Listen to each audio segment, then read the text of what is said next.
Trump is the only man that can destroy the negative propaganda that has been sworn into this office.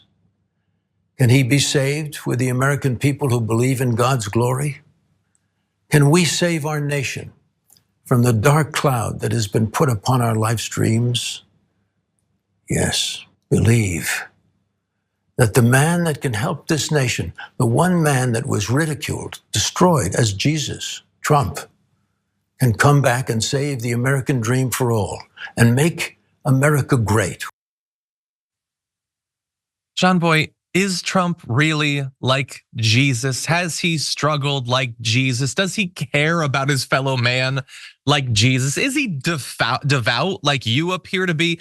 I will remind you that Donald Trump is the guy who caused us to initiate at the Damage Report a standing challenge for him to just go and pray at a church and be photographed doing it.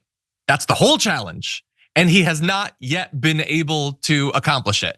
That's why you have to send out fake AI images like this of him praying, because there's no real ones for you to use. He cares so little about your religion and about your God and about your Jesus that he won't even fake it for a photo shoot. And on top of that, like, did you forget all of these little tidbits?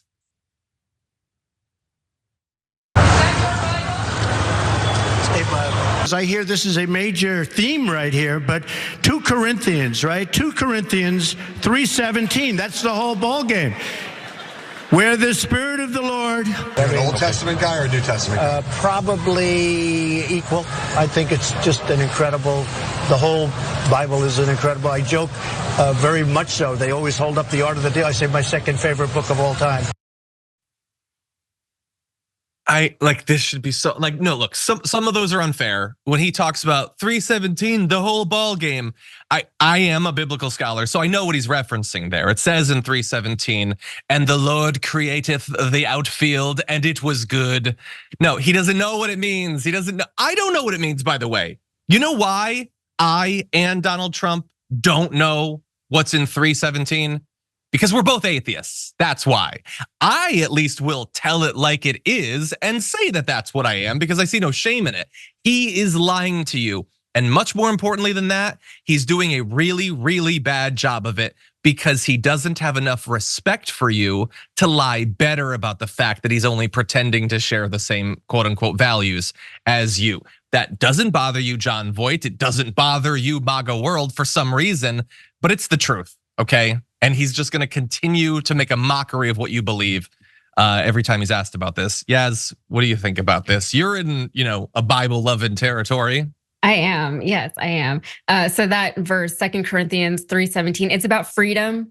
The Spirit of the Lord is freedom, right? So that's what he's trying. He's like, that's the whole thing, right? That's the whole ball game, right? So there's a lot going on here. Jon Voight, his own daughter doesn't talk to him, and his own daughter is actually doing a lot of humanitarian work, or she's trying to, right? She's trying her best to actually help people and do some good in the world. That's Angelina Jolie, right? Yeah. Okay. So whatever you feel about her, at least she's doing something, right? She's doing some kind of work.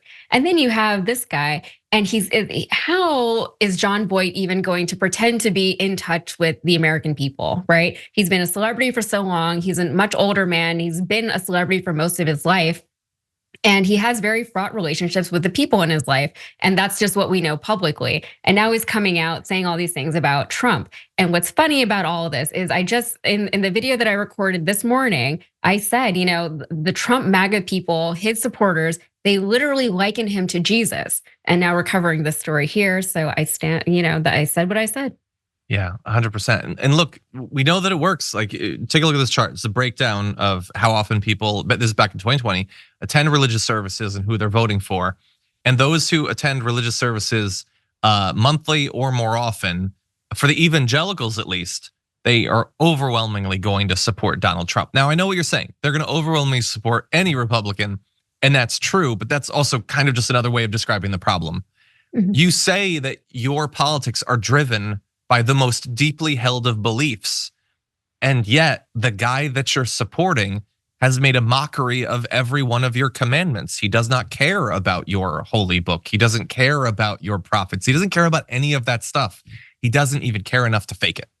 But of course, that's not necessarily, I mean, like in this case with Jon Voight, he is saying that Trump is Jesus, or is like Jesus at least, right? But a lot of people, what they would argue is that whether or not he actually believes in things, he's still helping to push forth their Christian evangelical agenda. And so that's why they vote for him. And it doesn't matter to them whether or not he is the imperfect vessel. And that's what they say to make themselves feel better about voting for a guy who says and does very, very, very unchristian-like things. So it's all just mental mind games. It is hypocritical for a lot of people. Jon Voight here specifically feels very hypocritical to me. But I remember like the last time I was in a church, it was somebody invited me for Christmas and I just went just to go. And I was like, oh God, like never again, because I'm looking around the room. And first of all, there was so much money in this place because they don't pay taxes. But then on top of that, I was like, I'm in a room full of Trump supporters right now. And it was very uncomfortable. So the argument that you made about how he's an imperfect vessel, so it doesn't matter if he's, like committing adultery and stuff like that. I get it. That is what I think they would either say or think without saying. And what is more important, as you say, is that he gives them what they as Christians need. But that is actually a description of the much bigger problem. It would be bad if you just chose this flawed vessel and were not bothered by the fact that he doesn't believe anything of what you say. What is far worse is that you will choose him, and what he gives you is what you have allowed yourself to be convinced is what the Bible demands of you. And that is a bigger thing than just Donald Trump. That's an indictment of the entire right. That you believe that a guy who wants to like, oh yeah, no, he's a bad guy, but he'll put the alligators on the border and they'll kill the migrants and that's good. That you think that that's what your Bible demands of you, or that that's what Jesus would want, that would want a nationwide shaming and vilification of those literally without shelter, that you would want a government that thinks that people shouldn't have access to healthcare. The fact that you support Donald Trump, that's a problem of one man and one time, and you'll get past that. Inevitably, his predisposition towards eating McDonald's is gonna wrap that up for you in the next few years. Now, the bigger problem is that your values have been turned on their head and you haven't even realized that it's happened, okay? And if I believed what you believed, I would probably think this isn't an issue of him being a flawed vessel or the right being a flawed vessel. There's definitely some anti-Christy stuff going on right here, that they've managed to turn you, good people, into dark mirrors of what your Bible obviously demands. Yeah, well, didn't it come out that there were instances in some rural churches where the pastor was just literally quoting the words of Jesus, and then the people in the congregation were asking him where did he come up with all these woke talking points? And he's like, it's Jesus, So Jesus is literally too liberal for the conservative evangelicals who claim him and use him and the religion of Christianity as their justification for doing everything that it is that they do. Most of us here watching this program are already very critical of organized religion, specifically Christianity, and the evangelicals and what they're trying to do to our national government here in the United States.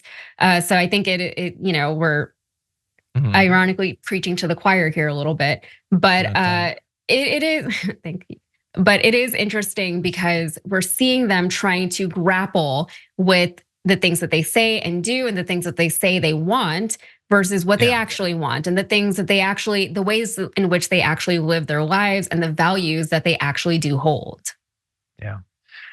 It's funny that you made so many jokes because it says in your profile that you're unfunny. It's weird. Very unfunny. Yeah. You should update your profile. I think I'm funny, so I make jokes for myself. And if other people laugh, then that's nice. That's exactly why I make every joke that I make. And I would finally say we are critical of some established religion. We were giving credit to that Ohio guy who was using his church to shelter the unhoused. Like, there are actual values that you could ground in your religion that we would 100% get down on, and that, by the way, would be supported and buttressed by the actual text.